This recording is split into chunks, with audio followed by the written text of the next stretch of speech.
حضرات گرامی، آج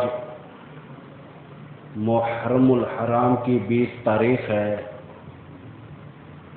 1444 ہجری ہے، اور آج جیسا کہ آپ احباب کو معلوم ہے کہ 19 اگست سن 2022 عیسوی ہے۔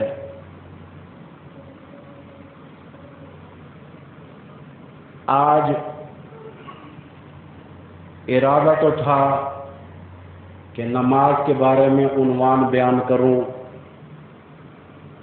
لیکن کچھ تیاری بھی اتنی خاص نہیں تھی،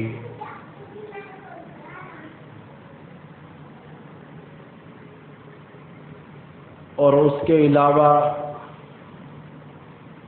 طبیعت کی بھی حالت کچھ ایسی ہے کہ یہ عنوان انشاءاللہ آئندہ آنے والے جمعے میں بیان کروں گا۔ آج کیا بتاؤں آپ احباب کو کہ یہی جو ہفتہ گزرا ہے،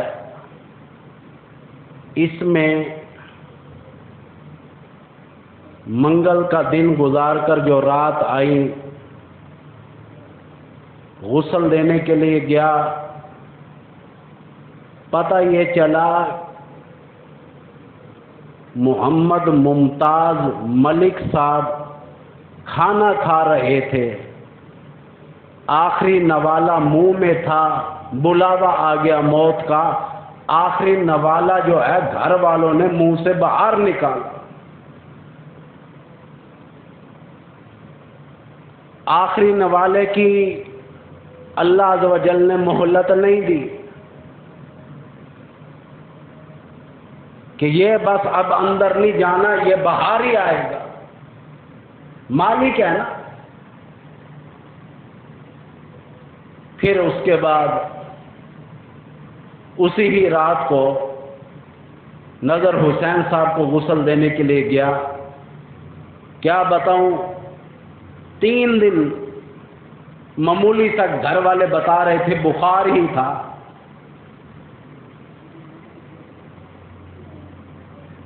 مقصد یہ ہے بتانے کا کہ موت جو ہے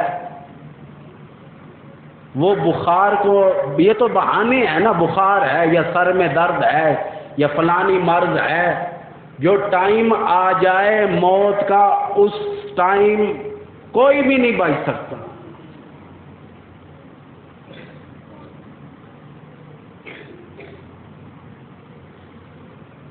ارشاد فرمایا محمد عربی صلی اللہ تعالی علیہ وآلہ وسلم نے، او لوگوں اچانک کی موت سے پناہ مانگو۔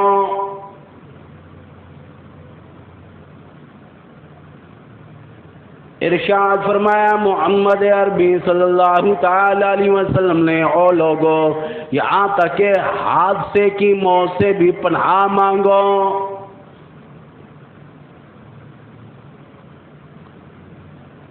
ارشاد فرمایا محمد عربی صلی اللہ تعالی علیہ وسلم نے، او لوگوں بعض اوقات آدمی کا ایمان اتنا کمزور ہو جاتا ہے،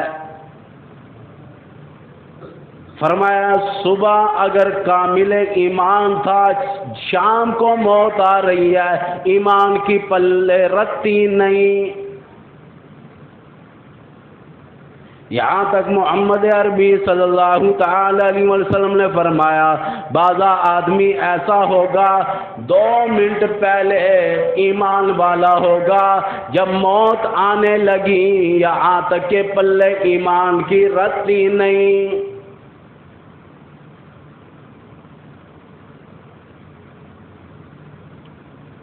ارشاد فرمایا محمد عربی صلی اللہ تعالی علیہ وسلم نے، او لوگوں یہاں تک کہ بعض اوقات آدمی کا جنازہ گھر سے باہر نکل رہا ہے، پتہ بھی نہیں اس کے پلے ایمان ہے یا نہیں۔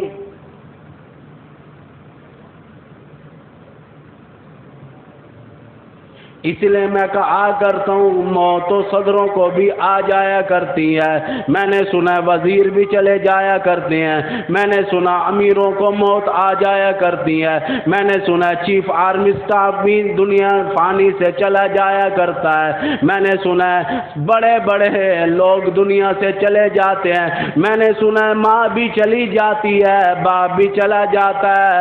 عزیز و اقارب یار دوست، کوئی بھی نہیں رہے گا، باقی رہے گی اللہ کی ذات۔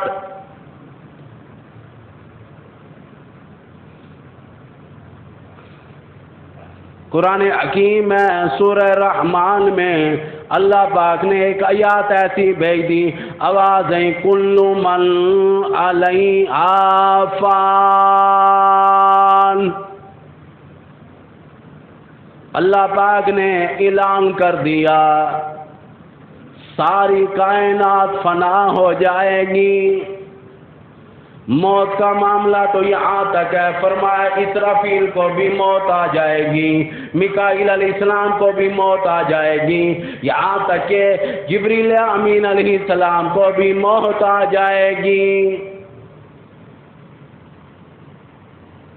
حدیث شریف میں آتا ہے ایک ٹائم ایسا آئے گا یہاں تک کہ اللہ عز و جل پوچھیں گے کون ہے، یہاں تک کہ باقی، یہاں تک اللہ پاک کے بارے میں حضرت اسرائیل کہیں گے کہ آپ باقی اور میں اسرائیل باقی، اللہ پاک فرمائیں گے تو بھی مر جا۔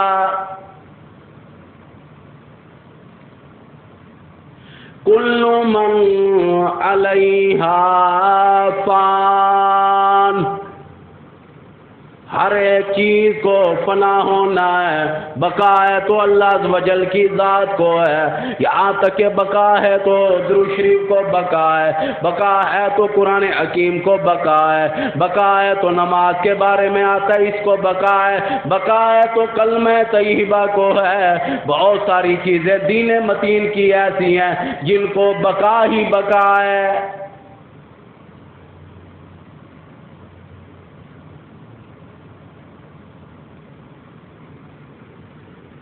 قرآن حکیم میں بھی بہت کچھ ارشاد فرما دیا گیا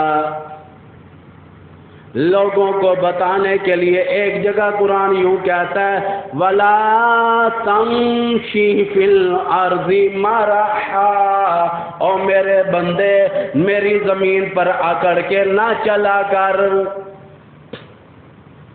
سوال کر سکتے ہو پروردگار عالم سے، الہی تو نے مجھے حیاتی دی ہوئی ہے، تو نے مجھے صحت دی ہوئی ہے، تو نے مجھے جوانی دی ہوئی ہے، میں کیوں نہ اکڑوں؟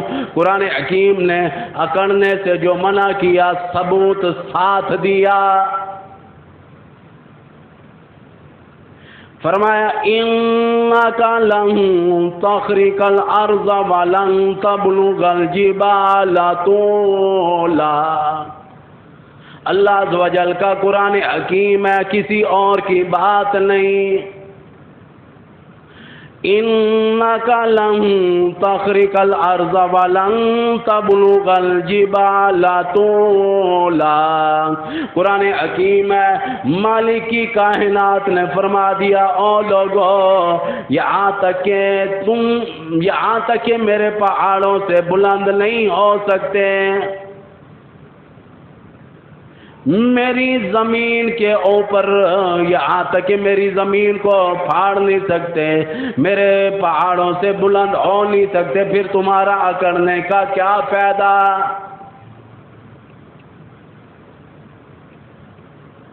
بڑے بڑے دلائل دیے ہیں اللہ پاک نے پورے قرآن حکیم میں، 1000 آیاتیں جو ہیں وہ مثالوں پر ہیں۔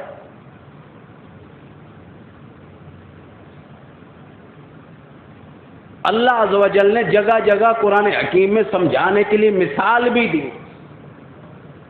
آپ احباب ہیں، میں ہوں، قرآن حکیم نے ہماری حیثیت بتائی، ہمارے تکبر، ہمارے غرور کو توڑنے کے لیے بڑے عجیب الفاظ اللہ پاک قرآن حکیم میں لے کر آئے، کوئی اور لے کر نہیں آیا۔ آوازیں وَاضْرِبْ لَهُم مَّثَلَ الْحَيَاةِ الدُّنْيَا كَمَاءٍ أَنزَلْنَاهُ مِنَ السَّمَاءِ فاختلط به نبات الارض فاصبح هشيما تذروه الرياح۔ اور ساری دنیا کے لوگوں، اس میں بادشاہ کیوں نہ ہو، وزیر کیوں نہ ہو، امیر کیوں نہ ہو، یہاں تک کہ جگیردار، سرمایہ دار، غریب آدمی کیوں نہ ہو، ساری کائنات کے لوگوں کے لیے اللہ پاک نے قرآن حکیم میں مثال بیان کر دی۔ فرمایا او لوگوں، تمہاری ہستی، تمہاری حیثیت، تمہاری طاقت، تمہاری جرت اتنی ہے جیسے گھاس کو کاٹ کر ہوا میں رکھ دو، خشک ہو کر ہوا میں اڑتا پھرے، اس سے زیادہ جرت تمہاری اور کوئی نہیں۔ قرآن نے بتایا، آدمی ہے پھر بھی تسلیم نہیں کرتا کہ اللہ کا قرآن ہمیں کیا بتا رہا ہے۔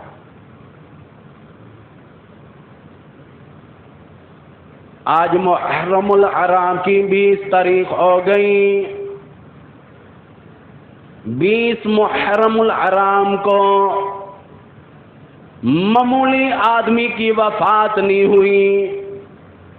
خدا کی قسم سیدنا بلال رضی اللہ تعالیٰ عنہ، آج محرم کی بھی 20 تاریخ ہے، اس کی وفات جو ہوئی 20 محرم الحرام کو ہوئی۔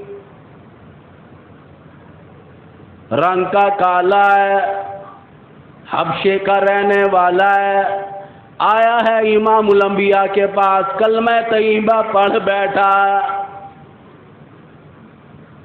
غلامی اختیار کر لی۔ اذان کی باری آئی تو حضرت بلال کو کہا گیا کہ آپ اذان دیں۔ تمام مؤذن کے سردار ہیں، جتنے بھی اذان دینے والے دنیا میں ہیں، سب کے سردار بلال حبشی رضی اللہ تعالیٰ عنہ کی ذات گرامی۔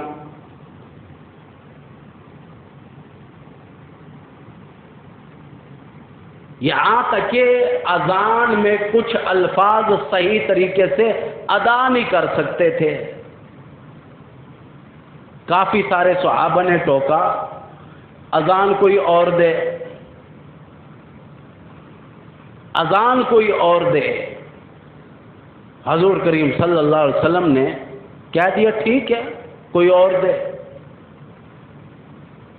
کتابوں میں آتا ہے ساری رات بلال حبشی روتے رہے کہ الہی میری زبان میں جو رکاوٹ ہے میری طرف سے تو نہیں، تو مالک ہے، میں جان بوجھ کر تو غلط نہیں پڑھتا، الفاظ میرے منہ سے ادا نہیں ہوتے، مہربانی فرما۔ صبح کی اذان کا دوبارہ سرکار نے آرڈر دیا کہ فرمایا مجھے اللہ کی طرف سے حکم ملا ہے کہ دوبارہ اذان کا بلال کو ہی کہوں۔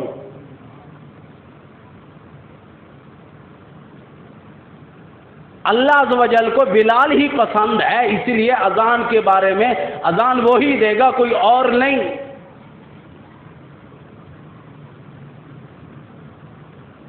دی ہے اذان حضرت بلال نے، اور کیسے اذان دیا کرتے تھے، آؤ لوگوں میں بتانا چاہتا ہوں۔ بلال حبشی جب بھی اذان دیا کرتے تھے مسجد نبوی میں امام الانبیاء موجود، جب بھی کہتے تھے اشہد ان محمد رسول اللہ، امام الانبیاء کی طرف شہادت کی انگلی بھی کیا کرتے تھے، اشارہ بھی کیا کرتے تھے، یہ ہے محمد رسول اللہ، اللہ کے رسول، میں گواہی دیتا ہوں۔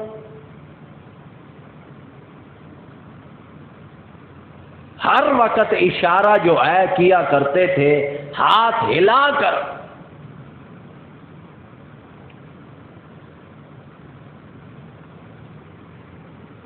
بہرحال بلال حبشی غلام ہے، غالباً امیہ ابن خلف کا غلام ہے، مارتا ہے رات اور دن، پتھر کی چٹان اوپر رکھ دیتا ہے، نیچے گرم زمین ہے، کوڑے مارے گئے، بلال کو رات اور دن صبح اور شام مارا گیا۔ کیوں پڑھتا ہے آقا کا کلمہ، کیوں پڑھتا ہے لایا ہوا قرآن حکیم جو امام الانبیاء لے کر آئے، اسے کیوں پڑھتا ہے؟ رات اور دن مار پڑ رہی ہے۔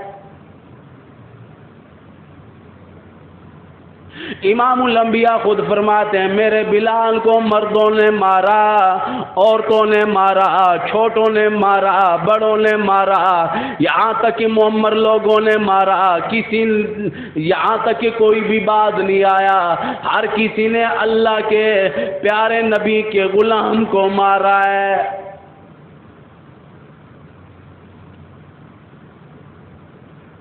ابو بکر صدیق رضی اللہ تعالیٰ عنہ فرماتے ہیں میں گزرا، دیکھا کیا کہ بلال حبشی کو مار پڑ رہی ہے، کہہ رہے اللہ احد۔ یاد رکھنا اللہ کہنا عرب والوں کو یہاں تک کہ کوئی نہیں ڈستا تھا، مشکل نہیں تھا، اللہ کو تو وہی مانا کرتے تھے، احد اکیلا کیوں؟ اور بھی تو حاجت روا ہے، اور بھی مشکل کشا ہے، احد کے الفاظ پر زیادہ سختی۔ یہاں تک کہ خطبات قاسمی میں بھی لکھا ہے، یہاں تک کہ جو اختلاف تھا الا اللہ میں نہیں تھا، لا الہ میں تھا۔ کیوں کہتا ہے لا کی نفی کیوں کرتا ہے؟ یہاں تک کہ منات کی نفی کیوں کرتا ہے؟ حبل کی نفی کیوں کرتا ہے؟ عزا کی نفی کیوں کرتا ہے؟ ہم نے 360 بت بیت اللہ میں لگائے ہوئے ہیں، یہاں تک کہ آمنہ کا لال عبداللہ کا دلارا عبد المطلب کا پوتا ان کی نفی کیوں کرتا ہے؟ یہ یاد رکھنا لا الہ پر اختلاف تھا کفار مکہ کا، الا اللہ پر نہیں کہ مگر اللہ ہے، اللہ کو تو سب مانتے ہیں، لیکن کہتے ہیں اللہ کے ساتھ ساتھ کچھ ہمارے بھی بابے مانو نا۔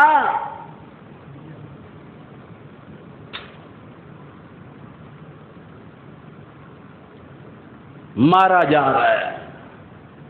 ابو بکر صدیق فرماتے ہیں میں نے اتنا کہہ دیا کہ ذرا آہستہ آواز نکال، بلال چیخ پڑا، رونے لگا، چیخ نکل گئی کہ ابو بکر آپ نے کہا یہ کہ آہستہ کہوں؟ حضرت بلال حبشی رضی اللہ تعالیٰ عنہ فرماتے ہیں جب مجھے مار پڑتی ہے، جب میں اونچی آواز سے کہتا ہوں اللہ احد، میری ساری کی ساری بدن کی دردیں، وہ زخم جن زخموں پر بچوں نے پتھر مارے، عورتوں نے مارے، مردوں نے مارے، بڑوں نے مارے، یہاں تک کہ مستورات نے مارے، یہاں تک کہ میرا درد ختم ہو جاتا تھا جب میں اللہ کا نام بلند لیا کرتا تھا۔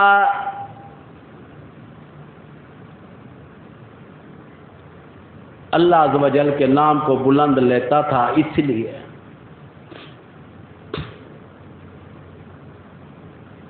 اور آپ احباب جانتے ہیں کہ اذان دینا آسان نہیں تھا۔ مدینے میں بھی آ کر یہودیوں کا سامنا اور اتنے قیمتی الفاظ 4 مرتبہ کہنا اللہ اکبر اللہ اکبر، اللہ سب سے بڑا ہے، پھر اشہد اللہ الہ الا اللہ کہ گواہی دیتا ہوں کہ اللہ کے سوا معبود اور کوئی نہیں۔ مکہ ہو یا مدینہ ہو، مکے میں تو یہودی بھی تھے، نصرانی بھی تھے، مدینے میں بھی زیادہ تر یہودیوں کا سامنا تھا۔ پھر یہ کہنا کہ اشہد ان محمد رسول اللہ، اور حضور کریم صلی اللہ علیہ وسلم کی طرف اشارہ بھی کرنا کہ یہ ہیں اللہ کے رسول.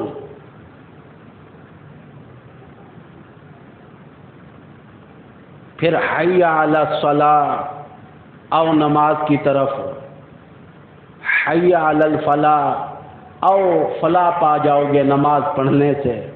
پھر اللہ اکبر اللہ اکبر دوبارہ نام لیتے تھے کہ اللہ سب سے بڑا ہے.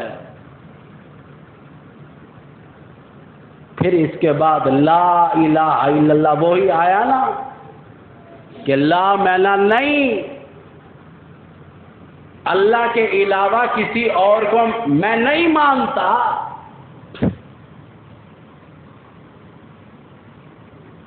یہ آسان نہیں تھا. بعض معاملات میں نبی بھی سمجھوتا نہیں کرتے، خاص طور پر اللہ عز و جل کی معبودیت کے بارے میں، اس کی ربوبیت، اس کی الوہیت، اس کی شان کبریائی کے معاملات میں تو نبیوں نے مار کھائی ہے.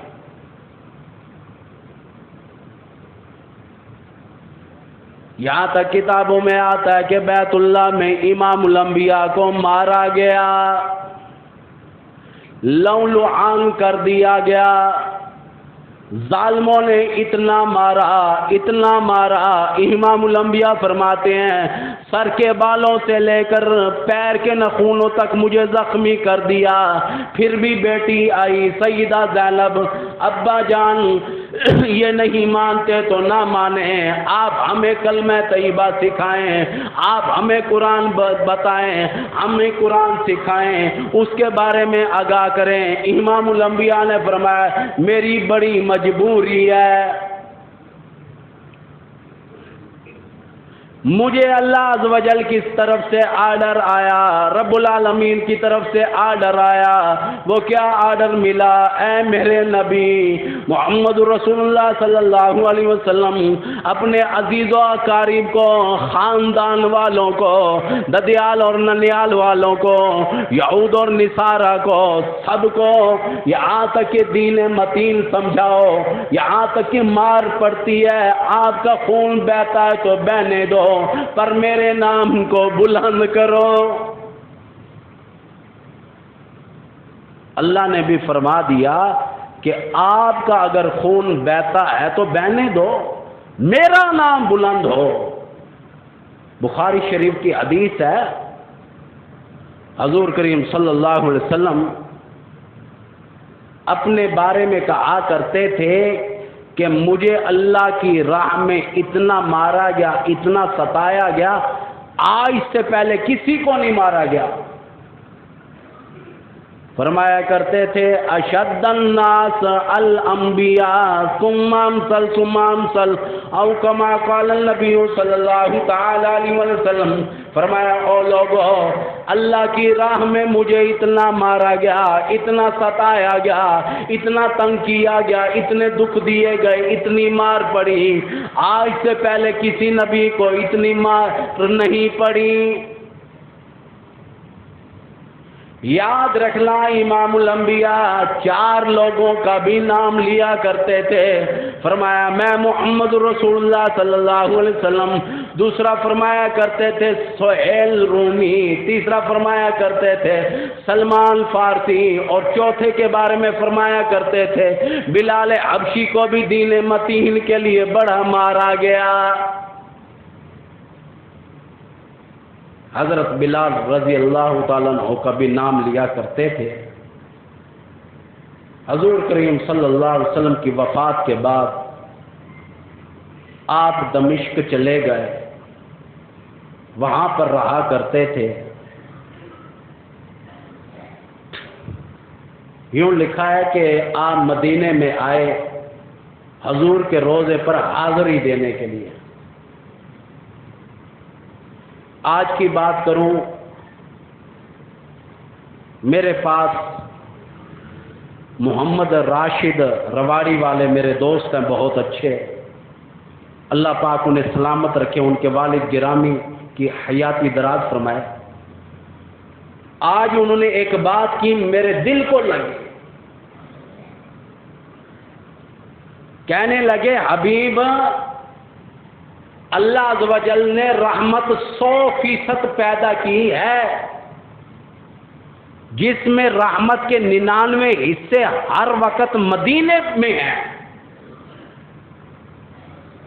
اللہ کی رحمت کے 99 حصے ہر وقت، ہر آن، ہر گھڑی، ہر لمحہ مدینے میں ہے۔ 1% پوری دنیا میں رحمت چکر لگا کر پھر بھی وہ مدینے میں داخل ہوتی ہے۔ بات کو سمجھنا، ہمارے آقا معمولی نہیں، اس لیے تو قرآن نے کہا کہ وما ارسلناک الا رحمت للعالمین۔ یہ قرآن حکیم میں اللہ پاک نے رحمت للعالمین کہا ہے، عالم کی جمع ہے۔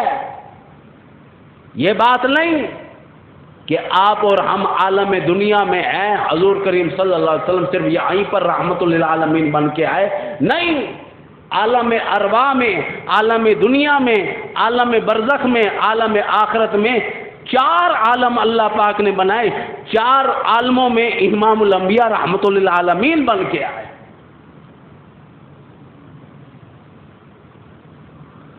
اس لیے شوق پیدا کرو، جہاں 99% رحمت ہر وقت موجود ہو، کیا خیال ہے کہ اللہ پاک وہاں کی حاضری نصیب نہ فرمائے؟ ہم پر کتنی رحمت آئے گی۔ کئی لوگوں سے پوچھا کہ 8 دن کا قیام کرتے ہو کیا، 40 نمازیں پورے پڑھتے ہو؟ وہ کہنے جواب یہ دیتے ہیں نماز چھوڑنے کو دل نہیں کرتا۔ حضور کے روضے پر آئے مسجد نبوی میں اور نماز چھوڑیں، ٹائم ضائع کریں؟ کہتے ہیں 40 نمازوں کے بجائے زیادہ ہو جاتی ہیں، 40 تو پوری کرتے ہی کرتے ہیں نا۔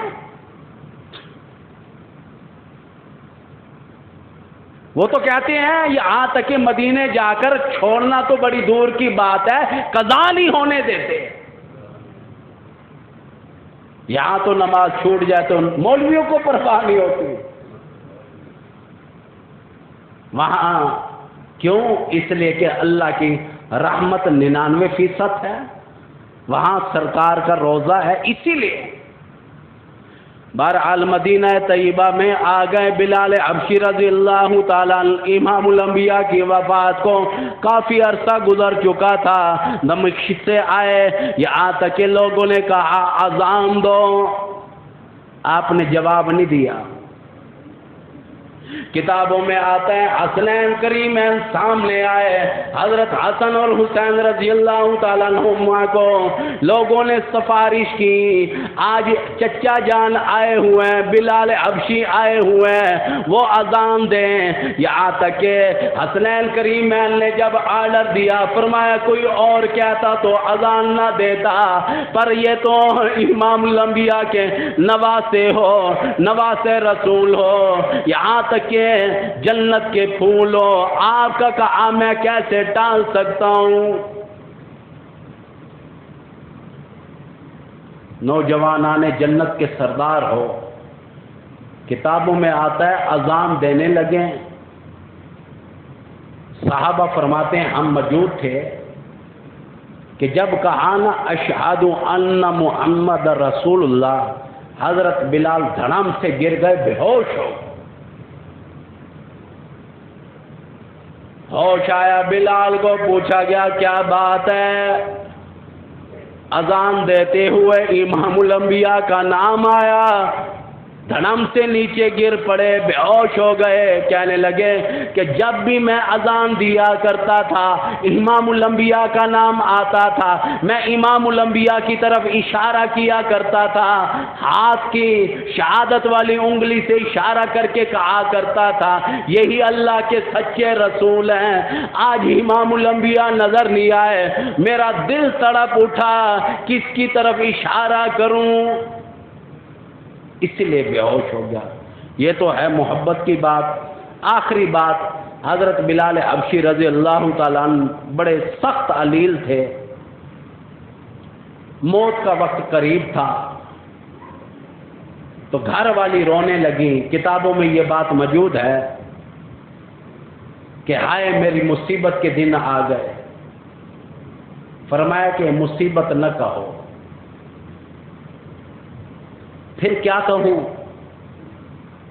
فرمایا یہ انتقال ہونا، وفات ہونا، ایک پل سے دوسرے پل پر چڑھنا ہے، یہاں سے جاؤں گا آقا سے جا کر ملوں گا، میرے لیے تو مسرت اور خوشی کا سما آنے والا ہے کہ یہ موت میرے لیے موت نہیں،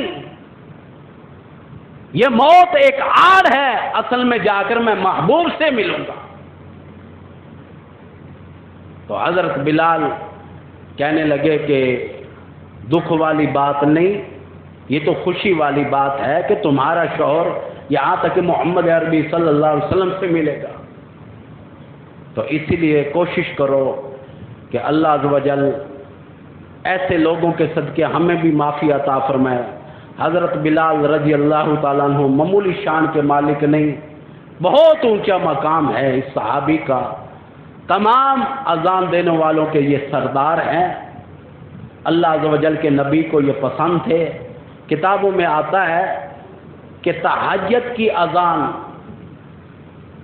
حضرت عبداللہ دیا کرتے تھے، نبینہ صحابی، اور فجر کی اذان حضرت بلال حبشی دیا کرتے تھے. اللہ عز و جل حضرت عبداللہ کی قبر پر بھی کروڑوں رحمتیں فرمائے. نبینہ صحابی تھے. خدا کی قسم اس کا مقام بتاؤں، حضرت عبداللہ نبینہ صحابی ہے، مقام اتنا اونچا کہ سرکار جب بھی جہاد پر جاتے، تبلیغ پر جاتے، اپنے مصلح پر کھڑا کر کے حضرت عبداللہ کو جاتے تھے. نبینہ صحابی. اور حضور کریم صلی اللہ علیہ وسلم کی حدیث بھی موجود ہے کہ اے عبداللہ میری وفات کے بعد بھی میرے مصلح پر کھڑے ہو کر نماز پڑھانا. کئی مرتبہ صحابہ نے نماز پڑھوائی اس وجہ سے کہ سرکار کا یہ آرڈر بھی پورا ہو جائے. ابو بکر صدیق رضی اللہ تعالیٰ عنہ کے بارے میں آتا ہے کہیں جاتے یہاں تک کہ نماز کے لیے حضرت عبداللہ رضی اللہ تعالیٰ عنہ کو حکم دیتے کہ آپ کھڑے ہوں، کیونکہ سرکار کا آرڈر تھا کہ میرے بعد بھی، یعنی کہ سرکار کی موجودگی میں تو نہیں پڑھائی، لیکن سرکار جب بھی تبلیغ پر جاتے، جہاد پر جاتے، ادھر ادھر جاتے، حضرت عبداللہ کو اپنے مصلح پر کھڑے کر کے جاتے. ابو بکر صدیق نے بھی یہی کام کیا. حضرت عمر بن خطاب جب تک آپ زندہ رہے یہی کام ہوتا رہا. تو اللہ پاک کروڑوں رحمتیں فرمائے حضرت بلال رضی اللہ تعالیٰ عنہ کی قبر پر. آج ان کی وفات کا دن ہے. سب سے التجا کروں گا کہ اول آخر درود شریف 1 مرتبہ سورہ فاتحہ، 3 مرتبہ سورہ اخلاص. اللہ الحمدللہ. بسم اللہ الرحمن الرحیم. بسم اللہ الرحمن الرحیم.